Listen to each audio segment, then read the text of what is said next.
नमस्कार, मैं अरविंद राजपूत, आपका बहुत बहुत स्वागत है हमारे खास कार्यक्रम आकाश हमारी मुट्ठी में। आज हम कुछ ऐसे लोगों से आपकी मुलाकात कराएंगे जिनके हौसले बहुत बुलंद हैं और अपनी प्रतिभा के जरिए उन्होंने एक नया रास्ता अख्तियार किया है। जाहिर तौर पर उनके अंदर एक कलाकार है। कलाकार अब किस तरह से बदलाव चाहता है। एक कलाकार जब कंपनी बनाता है, कलाकार जब अलग अलग रोल के जरिए अपनी भावनाओं का इजहार करता है, उसके बाद अगर वो एक कंपनी बनाता है, समझा जा सकता है कि उसके मन में बहुत कुछ चल रहा है। हमारे साथ है हेमंत माहौर। हेमंत जी, आपको बहुत बहुत स्वागत है। हेमंत जी बहुत अच्छे कलाकार हैं, एनएसडी के हैं और बहुत सारी फिल्में कर रहे हैं, बहुत सारे धारावाहिक कर रहे हैं और उनका सबसे पहला प्यार हुआ करता था वो हम बाद में जानेंगे। फिलहाल कह सकते हैं कि अभी फिल्में ज्यादा प्रभावी ढंग से इनको अपनी तरफ खींच रही है, लेकिन रंगमंच का एक जो इनका पुराना रिश्ता है उस पर भी हम चर्चा करेंगे और इनके जो पार्टनर हैं इनकी कंपनी में, उनका नाम भी हम आपको बताने वाले हैं, जिनका आपका बहुत स्वागत है। राघवेंद्र, इनका पूरा नाम है राघवेंद्र के का मतलब आप जान सकते हैं कि के का मतलब की भी हो सकता है और के का मतलब कुछ भी हो सकता है। और दुनिया में हेमंत भाई के का मतलब क्या हो सकता है, आप कैसे देखते हैं? के का मतलब तो जैसे आपने एक हमारे बहुत बड़े प्रोड्यूसर थे जे ओम प्रकाश, आई थिंक, जिनकी सारी फिल्में शायद के से ही शुरू होती थी या फिर जैसे ऋतिक रोशन के फादर राकेश रोशन, उनकी सारी फिल्मों का जो टाइटल जो शुरुआती अक्षर था के से ही था। तो मैं समझ सकता हूँ, मैं कह सकता हूँ कि आगे एक सक्सेस की एक निशानी हो सकती है। तो वाकई आज की तारीख में एक कलाकार जब बदलाव की स्थिति में अपने आप को ढालता है तो क्या उसी तरह हम देखें कि आपने कंपनी भी बना ली है? मेरा मानना है कि जब से कॉर्पोरेट आया है हमारी फिल्म इंडस्ट्री में, तो चीजें जो है एक जो आप इंडिपेंडेंट जो चीज देना चाहते थे पब्लिक को, वहां पर थोड़ा सा उसको दिक्कत आई और वहां पर कॉमर्स बहुत इंपॉर्टेंट फैक्टर है कॉमर्स, बट वो सिर्फ कॉमर्स ही रह गया, कहीं आर्ट पीछे छूट गई। और उसमें मुझ जैसे व्यक्ति को ऐसा लगा कि मैं अपनी जो चीज मैंने जो सीखी है या जो ग्रो कर रही है लगातार, उसको मैं कैसे पुट अप करूं, रादर देन कि मैं किसी और के कहने पर कि साहब ऐसे ही करना है या आप इतना ही कर सकते हो, मैं उससे बाहर जाना चाहता हूं। उसके लिए जरूरी था कि हम एक ऐसा प्लेटफॉर्म खुद बनाएं, और प्लेटफॉर्म बनाना मजाक बात नहीं है, बहुत मुश्किल होता है। तो ऐसे में मेरी मुलाकात राघवेंद्र जी से हुई और हमें लगा कि कहीं ना कहीं हम लोगों के विचार मिलते हैं। आज विचार को नेटवर्क कहते हैं, मतलब नेटवर्क मिलते हैं जी। तो वो मिले और वहां से एक चीज बननी शुरू हुई और वहां से फिर हमारी कंपनी हमने सेटअप किया जिसका नाम है दया एंड इंदिरा पिक्चर्स। इसमें हम दोनों की मदर का नाम है, ये मेरी मदर का नाम दया है और राघवेंद्र जी की मदर का नाम इंदिरा है। तो ऐसे करके एक कंपनी पुटअप की और फिर जो विचार आते गए कि हाँ ये सब्जेक्ट इसको कैसे डेवलप किया जाए, इसको कैसे हम किन लोगों को हम रख सकते हैं जो टैलेंटेड है, अननेसेसरी लोग वैसे नहीं कि हाँ कहीं से भी हमें लगा कि ये कुछ बिकाऊ चेहरा हो सकता है या इसके जरिए हमारी कोई चीज हाईलाइट हो सकती है, हमारा बिल्कुल उस पर कोई फोकस नहीं है। हमें वही लोग चाहिए जो जिसके लिए वो परफेक्ट है। बिल्कुल। तो ऐसे करके हम शुरुआत कर रहे हैं। राघव जी, आप कैसे देखते हैं इस सफर को? क्योंकि बहुत बड़ी चुनौती है आज की तारीख में, जहां बड़ी बड़ी कंपनियां जो है लगातार डंका बजा के बोलती है कि भाई हमारी ये फिल्म है। आप किस तरह से अपनी भावनाओं का इजहार करना चाहेंगे अगर आप कंपनी की बात करें तो? सर, कंपनी की बात की है तो हम लोगों ने एक कंपनी चालू किया है। सो आगे जाके देखना है कि एक नया एक अच्छा कुछ विचार और एक क्या बोलते हैं उसको, सोसाइटी के लिए एक अच्छा एक संदेश देना चाहता हूँ। यानी न्यू प्रतिभाएं जो न्यू टैलेंट्स हैं उनको आपसे काफी उम्मीद होनी चाहिए आज की तारीख में अगर हम चाहें तो। वो तो captain of the ship director Hemant ji है, वही उसका जाहिर तौर पर आप लोगों की जो बातचीत हुई होगी तो कहीं ना कहीं से दोनों का विचार मिला होगा, आदान प्रदान हुआ होगा। आपको क्या लगता है कि आज की तारीख में जो बाकी फिल्में बन रही, बाकी जो फिल्म बनाने वाली कंपनियां हैं, उसमें और आप में क्या अंतर होना चाहिए, क्या भिन्नता एकरूपता होनी चाहिए, या फिर मैं आप ही से चाहूंगा ये सवाल? बाकी की जो कंपनीज हैं जो चल रही हैं, जो फिल्में दे रही हैं, और हमने जो शुरुआत की तो उसमें मैं एक छोटा सा अंतर इस बात को मानता हूं, बिकॉज अभी सिनेमा बहुत चेंज हो रहा है।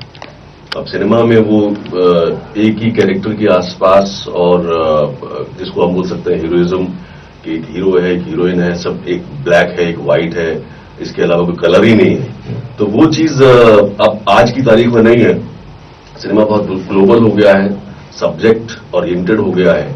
ऐसे में अभी भी कुछ ऐसी कहना चाहूंगा, ऑडियंस भी जानती है कि अभी भी हमारे कुछ ऐसे एक्टर्स हैं या प्रोडक्शन हाउसेज हैं जिनका फोकस अभी तक वहीं पर है, शायद वो वहीं अटके हुए हैं। वो फिल्म मेकिंग अभी वहीं अटकी हुई है, जिसको ब्रेक होना चाहिए कि कोई फिल्म 100 करोड़ की बनती है, जरूरत नहीं है 100 करोड़ की, तब भी आप 100 करोड़ ही बनाएंगे, लेकिन वो फिल्म बाकी 10 फिल्मों का रास्ता रोक देती है। तो ऐसे में जो है हमने यही सोचा कि हम ऐसा एक सिनेमा बनाएं जो मीनिंगफुल हो, बिकॉज बिना मीनिंग की कोई भी चीज को हम पुटअप करेंगे उसका कोई मतलब ही नहीं है। तो हम एक मीनिंगफुल सिनेमा, और भले ही नए नए लोग उसमें आए बट टैलेंटेड हो और वो फिट हो हमारे कैरेक्टर्स में, ऐसे हम चीजें देखते हैं। तो हमें लगता है कि हम शायद कुछ जो करना चाहिए हमको वो करेंगे, और औरों से शायद इसीलिए हमारी कंपनी अलग है। बिल्कुल, वाकई ये जो यकीन होता है अपने ऊपर, कहीं ना कहीं से उसको कॉन्फिडेंस कह सकते हैं। लेकिन अगर हम मार्केट की बात करें, जब भी हम बाजार की बात करते हैं, ताकि मार्केटिंग हो, ताकि जो कंपनी की जो मजबूती है, कंपनी का जो आधार है, उसमें बिल्कुल वो सिंचित होते रहे, तो उसके लिए भी क्या तैयारी की है? उसके लिए तैयारी, जैसे मेरे अभी दिमाग में कुछ आपने भी देखा होगा, कुछ ऐसे एग्जांपल्स हैं हमारी इंडस्ट्री में कि फिल्म का जो प्लॉट है वो बहुत इंटरेस्टिंग है, बहुत स्ट्रांग है, बट उसमें एक्टर्स बिल्कुल न्यू कमर, लाइक मसान एक फिल्म अभी आई थी जिसको सपोर्ट किया था अनुराग कश्यप जी ने, और उसका डायरेक्टर भी नए थे। फिल्म ने बहुत अच्छी सक्सेस भी पाई और क्रिटिकली एक्लेम भी हुई। वो उसमें कोई ऐसा वो नहीं था। पब्लिक ये चाहती है कि आप उसको सही चीज दें, कैरेक्टर्स ऐसे हो जो लगे कि हाँ मतलब अपने आप में फिट है। बाकी उसको आप स्क्रीन तक कैसे लेके जाएंगे उसका थोड़ा सा इंतजाम कर लीजिए। अगर हम बाकी फिल्मों की बात करें तो सबसे पहले ये बताएं कि इन दिनों बतौर एक्टर क्या क्या कर रहे हैं आप? बतौर एक्टर अभी मेरी एक फिल्म मैंने तिग्मांशु धुलिया जी के डायरेक्शन में पूरी की थी, यारा नाम है उस फिल्म का। फ्रेंच फिल्म है द गैंग स्टोरी, तो उसका रीमेक है, वो रिलीज होगी इस साल।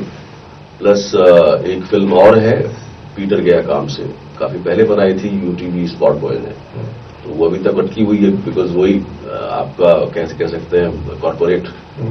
और एक और फिल्म मैंने अभी की थी जिसके प्रोड्यूसर हमारे राघवेंद्र जी थे, अपना अमिताभ से सुपरहिट है, उसमें मैंने one of the main character उसमें किया है। लेकिन मेरा पूरा फोकस फिलहाल अभी जो है, बेसिकली मैं एक्टर हूं, मेरा पूरा फोकस अभी फिलहाल अपनी फिल्म पर है जिसको मैं अभी डायरेक्ट करने जा रहा हूं, बिकॉज एक्टिंग तो बाद में करूंगा, बस सारा फोकस अभी वहीं पर है। और सब कहीं ना कहीं जो है मुझे मेरी ट्रेनिंग, मेरा एक्टिंग, मेरा एक्टर वही इसको सपोर्ट कर रहा है। काम तो जाहिर तौर पर जब एक्टर डायरेक्टर बनता है तो काम लेने में भी बहुत कमाल, अपनी कमाल जो प्रतिभा है उसका इस्तेमाल होता है। निश्चित रूप से उसका भी बहुत फायदा मिलेगा। बिल्कुल सर। तो अगर आज हम बहुत सारे कलाकारों की बात करते हैं, बहुत सारे जो लोग हैं राघवेंद्र जी, वो एक पैरवी आज भी चलती है इंडस्ट्री की, भाई देख लेना ठीक है मेरा आदमी है। लेकिन आज जो नया ट्रेंड चालू हुआ है उसमें कास्टिंग डायरेक्टर की भी अहम भूमिका हो गई है, ऑडिशन बहुत जरूरी हो गया है। और ऐसे में अगर हेमंत जैसे लोग, राघवेंद्र जैसे लोग नई प्रतिभाओं को चांस देने की बात करते हैं तो निश्चित रूप से ये बहुत बड़ा योगदान होगा इंडस्ट्री के लिए। और लेकिन ऐसे में जब आपके ऊपर प्रेशर पड़ेगा कि भाई मेरा आदमी है, तब क्या सोचेंगे आप? आप बोलेंगे हेमंत जी से मिलो। हेमंत जी, आपका किस तरह का स्टाइल होगा काम करने का? क्योंकि आप तो जानते ही हैं कि आज ऑडिशन का दौर है। क्या आपके पास भी कोई जो कलाकार है वो उसी तरीके से आएगा या डायरेक्ट मिलेगा आपसे? मेरे से डायरेक्ट मिलेगा। समय कम होगा, इसकी वजह से मैं कहीं अपने किसी जानने वाले को, चाहे वो हिमाचल में हो, चाहे वो दिल्ली में हो या किसी और स्टेट में हो, वहां मैं उसको कह सकता हूं कि वहां के लोकल एक्टर से वो कांटेक्ट करें और फिर मुझसे बात करें। जहां मुझे लगेगा कि हाँ ये फिट है तो मैं उसको जरूर चाहूंगा कि हमारे साथ रहे। बाकी अभी क्या है, मैं एम सॉरी टू से, मैं थोड़ा ब्लंट आदमी हूं कि अभी का जो कास्टिंग का जो प्रोसेस जो हम अभी देखने को मिल रहा है, ये कहीं ना कहीं ये वो हो गया है करप्ट। ये करप्ट हो गया है। इसमें जो है टैलेंटेड आदमी को आप दरकिनार कर देते हैं और बड़ी गुंजाइश होती है उसको दरकिनार करने की, क्योंकि उसकी इतनी पहुंच नहीं है कि वो डायरेक्ट जाकर के बात कर सके कि I am a talented actor. तो आप कहीं हल्के से किसी को पुश करके आगे बढ़ा देते हैं कि चलो इतना तो कर ही लेगा जितना स्क्रिप्ट के अकॉर्डिंग लिखा हुआ है। तो एक बहुत बड़ा जो मंच है एक्टर्स का वो कहीं बहुत पीछे है। तो मैं स्पेशली चाहूंगा कि ऐसे एक्टर्स उसमें कोई वो नहीं है कि साहब इसकी गोरी चमड़ी है या इसकी ब्रिटिश चमड़ी है, कोई फर्क नहीं पड़ता। ये एक ऐसा मीडियम है जहां पर किसी को बनाया जाता है थ्रू मेकअप, थ्रू हमें उसमें कैरेक्टर नजर आना चाहिए, यानी अपने सांचे में जो कैसे वो फिट होना चाहिए सर। राघवेंद्र, आपसे जानना चाहेंगे कि आज की तारीख में फिल्मों में जो जिस तरह से अभी हेमंत जी ने कहा कि 100 करोड़ की जरूरत है तब भी लगा देते हैं, तो बजट का जो डिसीजन होता है वो कितना सही या गलत होता है? क्या आपको लगता है कि वाकई लोग बढ़ा चढ़ाकर दिखाने के लिए जरूरत से ज्यादा खर्च कर देते हैं? नहीं, किधर किधर खर्च करना है वो तो खर्च करना ही है। हम लोग को फिल्म मेकिंग में कैसा रहता है, किधर भी कॉम्प्रोमाइज नहीं कर सकते।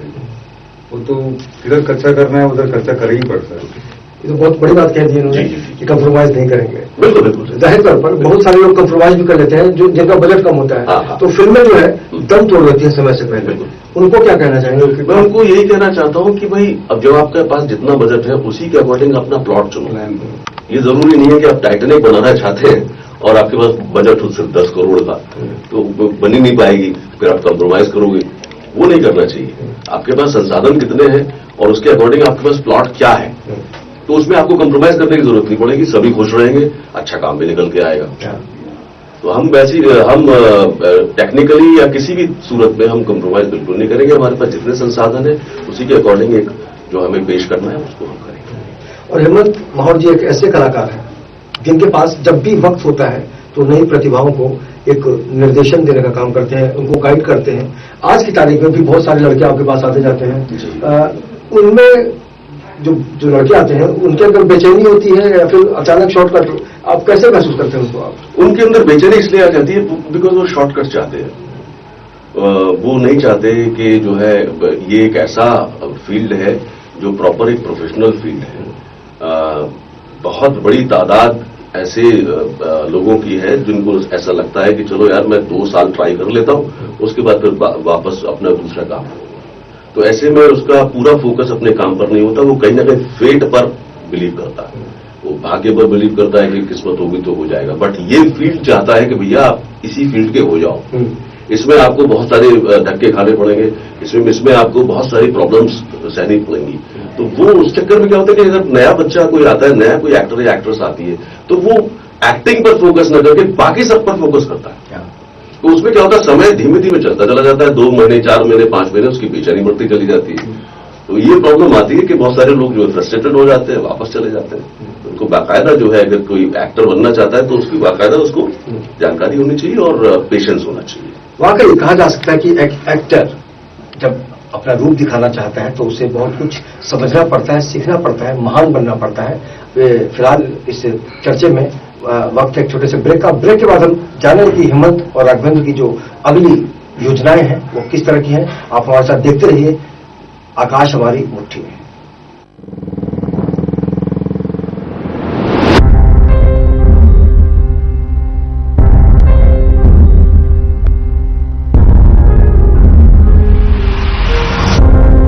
अगर वो मेरी नहीं हो सकती ना तो किसी की नहीं हो सकती।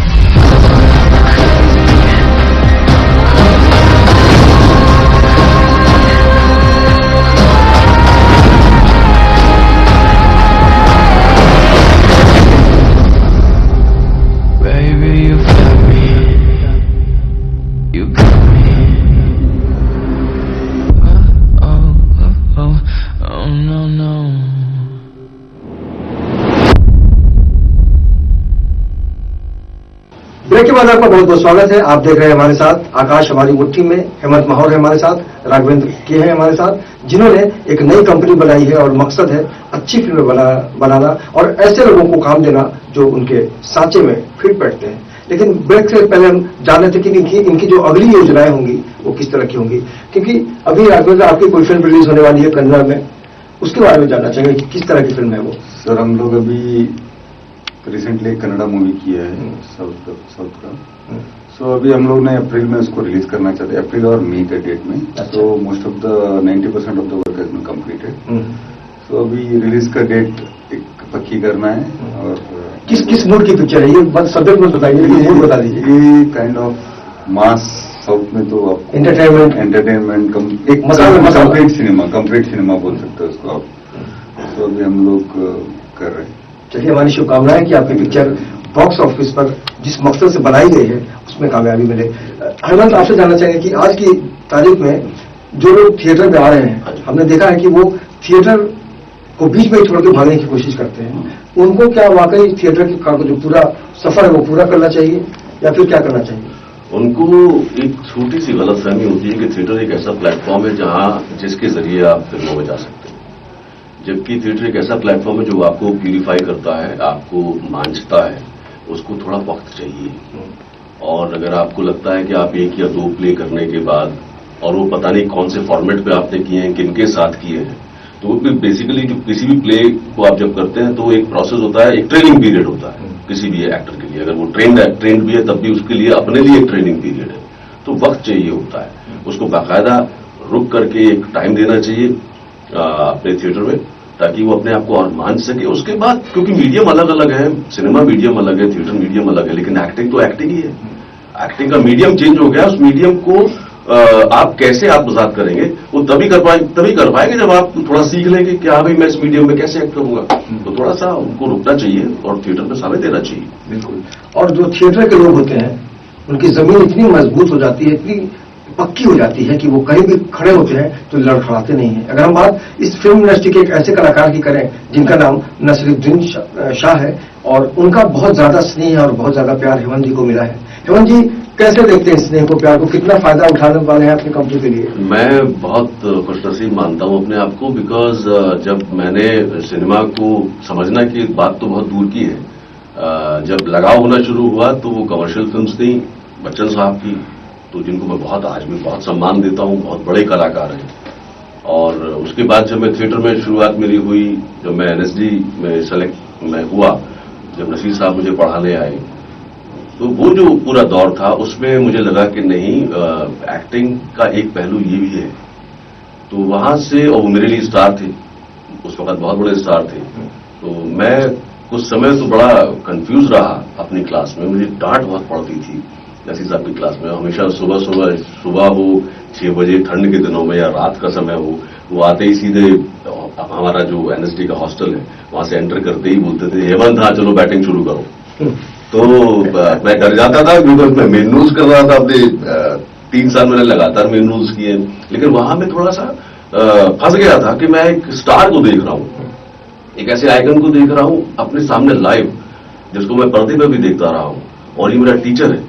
तो मेरी बहुत सारी एक्सरसाइजेस सब खराब होती चली गई, लेकिन उनको मेरे पर ट्रस्ट था, और उन्होंने एक दिन उनको लगा कि थोड़ा डिप्रेस हो रहा है, तो मेरी क्लास में सबके सामने उन्होंने बोला कि तुम अड़ियल टट्टू हो, लेकिन देखना अड़ियल टट्टू जब दौड़ता है तो रुकता नहीं है। क्या बात है। तो मुझे बड़ा स्नेह उनसे मिला, मैं उनको बहुत सम्मान करता हूं, मेरे गुरु हैं, मैं अपने आप को बहुत खुशनसीब मानता हूं। और मेरी बहुत इच्छा थी पहले कि इस समय के बाद एज की इस पड़ाव पर आकर के मैं निर्देशन में उतरूंगा। एक्टर तो मैं अंदर से हूं, मुझे तो एक्टिंग पर और भी काम करना है, लेकिन मैं हमेशा सोचता रहा कि मैं गुरु जी के साथ जरूर काम करूंगा।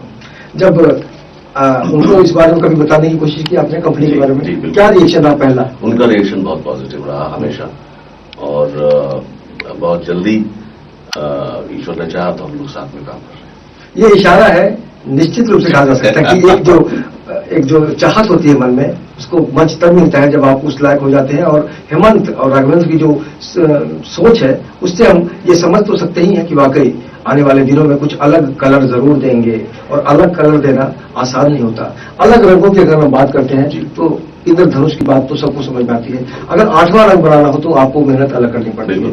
निश्चित रूप से आपने बहुत कुछ अलग सोचा होगा, जैसे मुझे उम्मीद है। जी जी जी। तो कुछ शेयर करना चाहेंगे कि किस तरह की तकलीफें आई अब तक? तकलीफ है सर ये कि मैं समझता हूं कि कुछ समय पहले जब राघवेंद्र जी से मेरी मुलाकात हुई, उससे पहले से छटपटाहट थी कि मैं अपनी चीजों को बाहर कैसे लाऊं।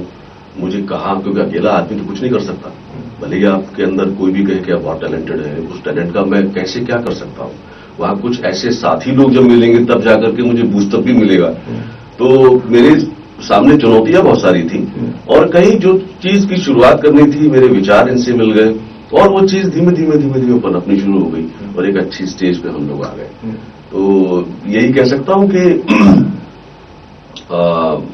जैसे हम कहते हैं कि साहब इतने ही कलर्स हैं गिनती के, लेकिन कलर्स में जब कलर्स मिल जाते हैं तो नया कलर निकल ही जाता है। वाह वाह, बिल्कुल। तो मैं मेरी अपने से हमेशा ये अपेक्षा रही है कि मैं हर बार कुछ नया काम करने की कोशिश करूं जो ऑथेंटिक हो और जो लॉजिकल हो, प्लॉजिबल हो, जिसको मतलब एक मास का एक जो आदमी है वो भी पसंद करे और जो क्लास का आदमी है वो भी पसंद करे, लॉजिक के साथ, कोई इलॉजिक का चीज नहीं। यही मैं चाहता हूं, यही कोशिश करूंगा।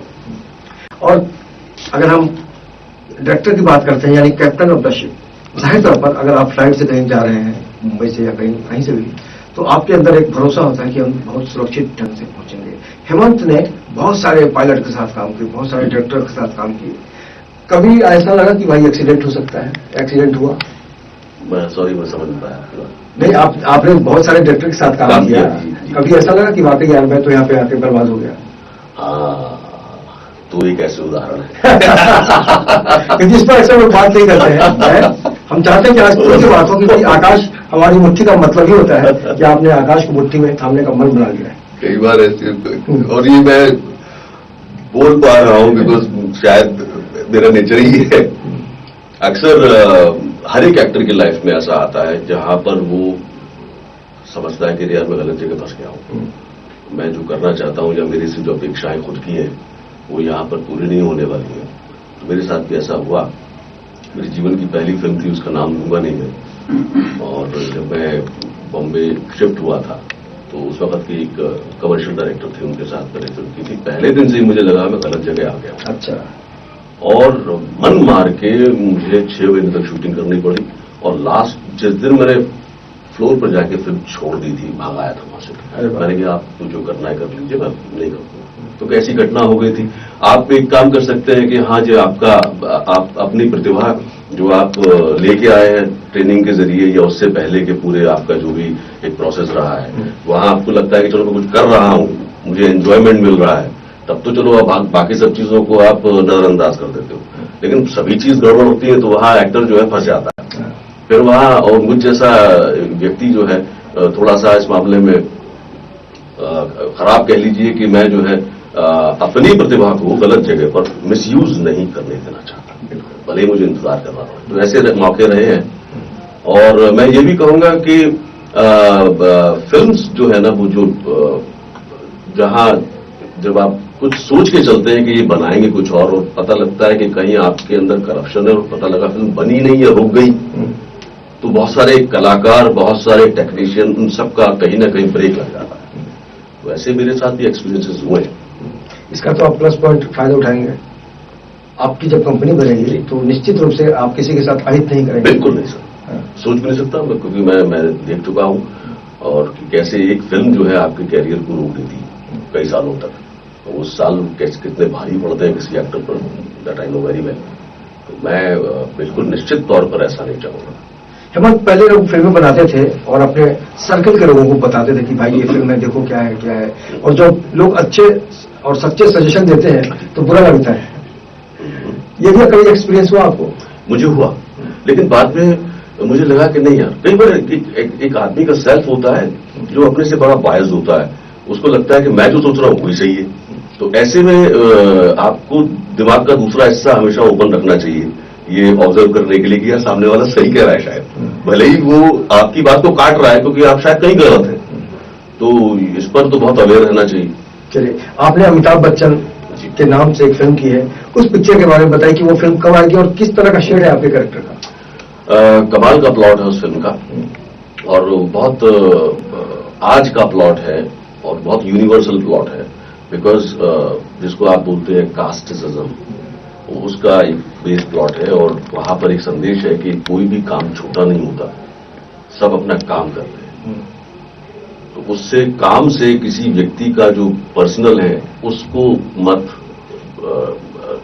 देखो कि इसका काम गंदा है तो मतलब ये अंदर से भी खराब होगा, इसे छू में मत लेना। तो वो चीज है जो समाज की बहुत बड़ी कुरीति है, उस पर आधारित फिल्म है। यानी कुरीतियों से लड़ने वाला जो एक स्टार होता है उसी को लोगों ने शायद नाम अमिताभ दिया होगा। ऐसा कह सकते हैं? कह सकते हैं, बिकॉज वो एक ऐसा क्या कहते हैं, इतना बड़ा आइकन है बच्चन साहब। वो अपने आप में जो है वो तो सभी के हैं, चाहे वो निम्न वर्ग का हो चाहे उच्च वर्ग का हो। राघवेंद्र जी, आपने ये फिल्म को प्रोड्यूस किया, ये बताइए कि किस तरह का एक्सपीरियंस रहा, क्योंकि अमिताभ का जो नाम है अपने आप में बहुत बड़ा नाम है। अच्छा एक्सपीरियंस था, नाम ही बोल देना काफी है। रिश्ते में तो हम बिल्कुल बिल्कुल। और क्या उम्मीद है, दर्शकों को क्या कहना चाहेंगे कि ये फिल्म क्यों देखें, जैसा कि अक्सर पूछा जाता है प्रोड्यूसर से? सर अभी ये फिल्म अभी आएगी, फाइनल टच में काफी काम चल रहा है, देखिए कभी। हेमंत जी, आप बताइए, आप पिक्चर के हीरो हैं। नहीं, मैं इसमें एक मुख्य किरदार जरूर कर रहा हूँ। फिल्म का हीरो एक बच्चा है जिसकी एज करीब 14-15 साल है, और बेसिकली वो भी हीरो नहीं है, हीरो प्लॉट है। फिल्म की जो कहानी है वो प्लॉट है, वो हीरो है। तो अब क्या है कि मजबूरी यहां पर ये आ जाती है कि इस तरह की फिल्म्स को स्क्रीन नहीं मिल पाते। तो मैं उम्मीद करता हूं कि ये, क्योंकि आज बहुत बड़ा एक प्लेटफॉर्म है फेस्टिवल्स, तो उसमें कुछ लोगों को वहां तक पहुंचे ये फिल्म, ताकि पता लगे कि हाँ कुछ अच्छा किया गया है। और आज अगर हम तकनीकी रूप से विकास की बात करते हैं तो कहा जा सकता है कि वाकई हम बहुत समृद्ध हुए हैं। तकनीक को ध्यान में रखना कितना जरूरी है अगर हम सब्जेक्ट की बात करते हैं? तो कई बार ऐसा लगता है कि हम सब्जेक्ट के साथ न्याय नहीं कर पा रहे हैं, और ये ज्यादा चाह रहे हैं कि हमारी फिल्म जो है तकनीकी रूप से बहुत तामझाम वाली। तो आप मन में क्या रखेंगे जब फिल्म डायरेक्ट करेंगे? डायरेक्शन एक विजनरी चीज है। जैसे एक राइटर कोई कहानी लिखता है 3 पन्ने में, तो वो कहानी आपको चलती हुई नजर आती है, खत्म हो जाती है। नॉवल एक अलग चीज है जहां आपकी कहानी के सारे चित्र बनते चले जाते हैं, और सिनेमा एक ऐसी चीज है जहां पर जो डायरेक्टर है, जो कहानी लिखी हुई है राइटर ने, उसको किस तरह से देख रहा है, तो वहां डायरेक्टर का यह है कि लॉजिक के साथ देखें। टेक्निक एक ऐसी चीज है जो बनी है बाद में, कि साहब ओवर द शोल्डर एक बन गया शॉट, वो किसी किताब में उठा नहीं, वो किसी ने इजाद किया था तो वो बन गया OS। तो आप अपने कैरेक्टर की जो अंदर की भावनाएं हैं, without any word, without any dialogue, वो आप किस एंगल से दिखाएंगे तो वो निकल के आए। फालतू की हमको टेक्निक में जाने की जरूरत नहीं है, जहां जो लगेगा कि हाँ हम बर्ड आई व्यू से ले सकते हैं शॉट, जिससे कि थोड़ा सा अपना जो सेंस है उस सीन का, शॉट का, वो भर के आए, तो हम वैसा करेंगे सब। टेक्निक जरूरी है। और आज की तारीख में अगर हम संगीत की बात करते हैं तो संगीत का भी अलग अलग दौर रहा है। आज की संगीत से आप अपने आप को कितना जोड़ पा रहे हैं? आज का संगीत सर ऐसा हो गया है कि हाँ भाई, मेरा संगीत 10 दिन चल जाए तो कौन सी म्यूजिक कंपनी मुझे ले लेगी, वहां से मेरा कितना टाई अप हो जाएगा, 15-20 दिन या 2-3 महीने में कितना हमारे पास पैसा आ जाता है। तो जो म्यूजिक डायरेक्टर भी है या जो प्रोड्यूसर डायरेक्टर भी है, उसका फोकस सिर्फ और सिर्फ कॉमर्स पर आ गया है। वो ये नहीं चाहता कि उसके गाने 4-5 साल तक भी गुनगुनाए जाए। तो आज के संगीत से थोड़ा सा मायूसी सभी को है। तो मैं तो अभी, हम लोगों ने, हमारे म्यूजिक डायरेक्टर हैं अभिषेक मजूमदार, उनको हमने साइन किया है और हमने 3 गाने तैयार किए हैं। बहुत ही उम्दा बेहतरीन गाने उन्होंने बनाए हैं। मैं उम्मीद करता हूं कि वो सब गाने, हमारी फिल्म में 5 गाने हैं, तो सारे गाने मुख्तलिफ हैं, अलग अलग हैं सारे, और बहुत अच्छे लगेंगे। अच्छे गाने तो बिल्कुल। दया इंदिरा प्रोडक्शन की जो पहली फिल्म होगी, जाहिर तौर पर कुछ संदेश देने वाली होगी, और चलते चलते ये जानना चाहेंगे हेमंत की आपकी फिल्म फ्लोर पे कब जाएगी? हम लोग चाह रहे थे कि फिल्म को हम अप्रैल में फ्लोर पे ले जाएं। थोड़ा सा 1-2 महीने का और इंतजार है, बिकॉज अभी गर्मियां शुरू हो जाएंगी, और हम लोगों की शूटिंग का जो लोकेशन है वो सब नॉर्थ में है, दिल्ली, गाजियाबाद, बनारस, लखनऊ एंड आगरा। तो चलिए, हम सबों की बहुत बहुत शुभकामनाएं रहेंगी। और जाहिर तौर पर जब एक पुत्र पिता बन जाता है, यानी निश्चित रूप से जब एक पुत्र पिता बन जाता है और उसी तरह एक एक्टर डायरेक्टर बन जाता है, तब उसकी भूमिका बदल जाती है। हम चाहेंगे कि वाकई हेमंत की बदलती भूमिका में एक नई सोच हो, और जिसको देखकर आप भी कह सके कि वाकई हेमंत और राघवेंद्र की जो सोच है उसमें बिल्कुल सटीक बैठता है आकाश हमारी मुट्ठी में। इस खास कार्यक्रम में इतना ही। बाकी खबरों के लिए आप देखते रहिए IN24 न्यूज, और मुझे दीजिए इजाजत। नमस्कार।